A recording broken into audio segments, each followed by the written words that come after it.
네, 안녕하세요, 여러분들. 상민입니다. 가을은 천고마비 독서의 계절이라고 하잖아요. 제가 가끔 가다가 이렇게 책을 한 권씩 들고 나와서 책의 일부분을 읽어드릴 거예요. 그러면서 책 추천도 드리고요. 그래서 오늘 가져온 책은 생산성이라는 책인데요. 이 책 같은 경우는 제가 얼마 전에 선물을 받은 책이에요. 자, 그러면 이 생산성 책의 일부분을 제가 지금부터 읽어드리도록 하겠습니다. 편안하게 주무시면서 이어폰 귀에 꽂고 들어주세요. 우리는 모두 머릿수만 채우고 있다. 비즈니스 경험이 어느 정도 있는 분이라면 생산성이 무엇인지 어느 정도 이해하고 계실 것입니다. 하지만 실제로 비즈니스 현장에서는 그 개념을 자주 망각하고 때로는 완전히 무시하기도 합니다. 제가 몸을 담아왔던 인재 채용 분야 역시 예외는 아니었습니다. 직원을 새로 채용하고자 하는 기업은 먼저 어떤 인재를 몇 명 정도 채용하고 싶다는 목표를 세웁니다. 만약 그 목표가 자사의 채용 기준을 만족시키는 10명의 신규 졸업생 채용이라고 칩시다. 이때 가장 생산성이 높은 채용 방식은 무엇일까요?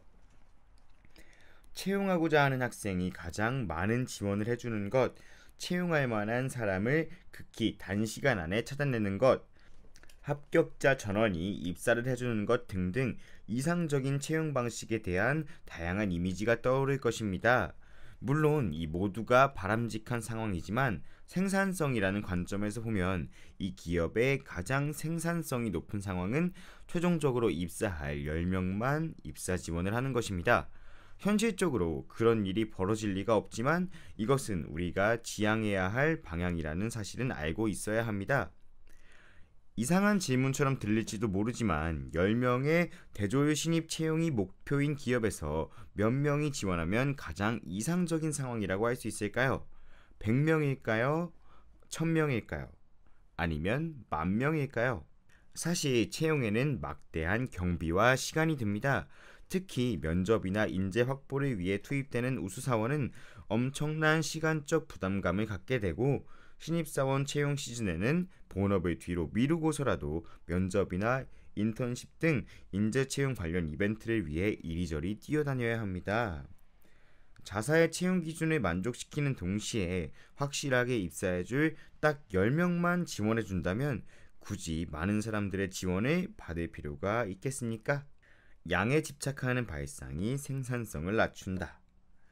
그렇다고 10명을 채용하는 것이 목표인 기업에 10명밖에 지원하지 않는다면 아무리 그들의 자질이 훌륭하다고 해도 대부분의 기업은 지원자가 너무 적다고 불안해할 것입니다. 입사 설명회에 10명밖에 오지 않았어. 지원한 사람도 10명뿐이야. 이대로 가면 우리 회사는 비인기 기업으로 비칠 거야 라든지 지원자 전원을 다 채용하다니 내년 신입사원은 틀림없이 형편없는 사람들일 거야 라는 말이 나올 것입니다. 심지어 인사 담당자가 경영진으로부터 질책을 받을지도 모릅니다. 그래서 회사 설명회에는 채용 인원의 몇십 배, 때로는 몇백 배의 졸업생을 끌어모으는 것을 목표로 막대한 노력과 경비를 투자합니다. 하지만 지원자 수를 늘리는 데는 구인구직 웹사이트에 드는 광고비, 채용 박람회나 합동 설명회 등에 드는 비용, 설명회 공지 비용, 이메일 발송비 등 많은 비용이 듭니다. 한 권에 몇천 원이나 하는 팸플릿이나 한 사람당 몇만 원씩 드는 적성 검사비도 지원자 수에 비례해서 껑충 뜁니다. 따라서 생산성 측면에서 보면 이처럼 무작정 지원자를 늘리는 방법은 가장 피해야 할 하책입니다. 그럼에도 왜 많은 기업이 이런 비생산적인 방향으로 치닫는 것일까요? 이유는 딱 두 가지입니다. 우선 채용 인원을 늘리기 위해서는 지원 인원을 늘릴 수밖에 없다고 믿기 때문입니다. 생산성을 높인다는 발상이 애초부터 없기 때문이죠. 채용을 원하는 기업은 지원자가 많으면 많을수록 채용 가능한 학생이 는다라고 생각합니다. 50명이 모이면 채용할 수 있는 학생이 그 중에 한 명은 있다.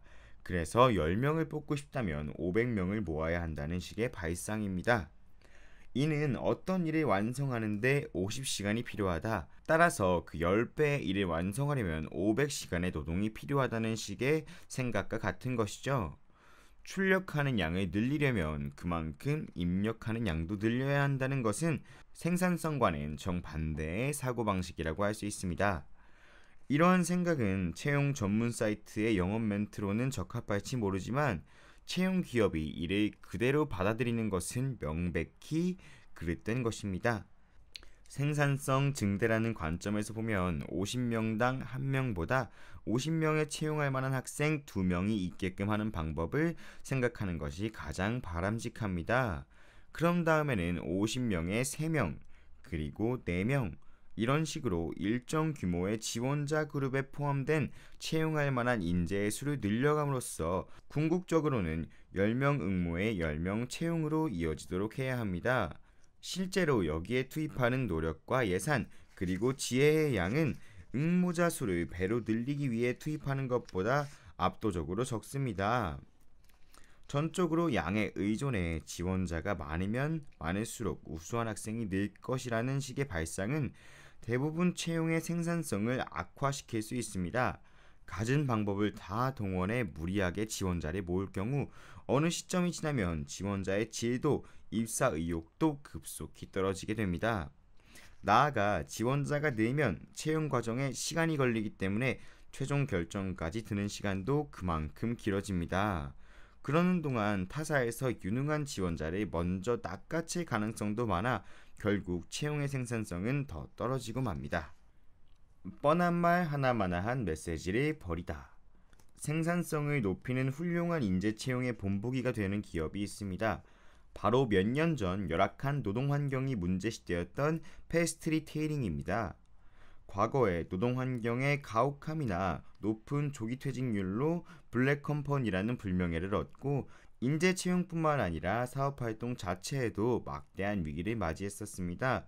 하지만 패스트리테이링은 이러한 위기를 맞아 경영진 스스로 대대적인 노동 환경 개선을 약속하고 전 사원의 연봉 수준을 공개하는 대담한 정책을 실시했습니다. 열악한 조건에서 성과를 올린 사람에게는 그에 맞는 보상을 지급한다. 높은 성과를 올린 사람은 나이가 어려도 높이 평가받는 직장이다라는 메시지를 전달함으로써 자연스럽게 문제를 해결했습니다. 그때 만약 이제부터는 모두가 즐겁게 일할 수 있고 사람을 우선시하는 직장으로 바꾼다는 식의 상투적이고 모호한 메시지를 전달했다면 어떻게 되었을까요? 듣기에는 좋지만 잘못된 자기 진단으로 이어져서 문제를 성공적으로 해결하지 못했을 것입니다. 그 후 이 회사는 유니클로 제품이 너무 좋다. 매일 유니클로 제품만 입는다라는 식의 상품에 대한 좋은 이미지만 나열하고 무턱대로 지원하는 지원자 수를 줄였습니다. 대신에 어느 정도 스트레스를 받는 노동 환경이지만 성과에 따라 차별 없이 보상받는 직장에서 일하고 싶다라고 생각하는 지원자들을 끌어들이는 데 성공했습니다. 전 사원 연봉 공개라는 대담한 정책은 이처럼 위기를 기회로 전환하는 계기로 만들었고 지원자들의 자기 진단을 독려함으로써 채용의 생산성을 대폭 높이는 그야말로 신의 한 수였습니다. 한편 부적절한 자기 진단 기준을 계속 방치한 결과 채용의 생산성이 떨어진 기업도 있었습니다. 예를 들면 도쿄대학 출신이면 누구든지 합격이다라는 소문을 방치해두면 해마다 절대 떨어질 일 없는 취업처를 확보해두기 위해 지원하는 허수의 도쿄대학생이 늘 수밖에 없습니다. 그럼에도 도쿄대생이 많이 지원하기만 바라는 기업이 있을지도 모릅니다. 하지만 채용의 생산성이라는 측면에서는 시간과 노력만 들고 뽑아놓고 3개월도 채우지 못하고 그만두는 사례가 늘어 결코 바람직한 정책이라고 할 수 없습니다. 인류대 졸업생이 지원 동기조차 불분명한 이력서를 보냈다가 가차없이 서류 전형에 탈락했다는 식의 정보는 이내 소문이 납니다. 그것만으로도 무성의한 입사 지원이 대폭 줄고 생산성의 저하를 막을 수 있습니다. 이제 양을 추구할 것인가 아니면 질을 추구할 것인가를 고민해야 합니다. 생산성이라는 관점에서는 말할 나위 없이 후자를 선택해야 합니다. 이처럼 머리로는 생산성의 중요성을 이해하고 있는 것 같지만 실제로 비즈니스 현장에서는 질보다 양을 우선시하고 생산성을 등한시하는 일이 비일비재합니다. 이는 예산이나 우수한 인재라는 귀중한 경영 자원을 낭비하는 일이며 그만큼 더 중요한 부분에서 성과를 내지 못한다는 얘기로 됩니다. 이처럼 사무직에서 생산성을 경시하는 풍조는 인재 채용뿐 아니라 많은 분야에서도 엿볼 수 있습니다. 다음 강의부터는 그 배경에 무엇이 있는지, 왜 그런 문제가 발생하고 있는지에 대해 살펴보도록 하겠습니다. 네, 이렇게 해서 생산성이라는 책의 프롤로그 부분을 띄엄띄엄 읽어봤는데요. 여러분들은 어떠셨나요? 저는 이 책을 한 번쯤 꼭 정독을 해보고 싶은 마음이 들었어요. 왜냐면 이 책을 보면 제가 조금 더 똑똑해질 것 같거든요. 대학 입시나 취업할 때 보면은 되게 허수의 지원자들이 엄청 많아요.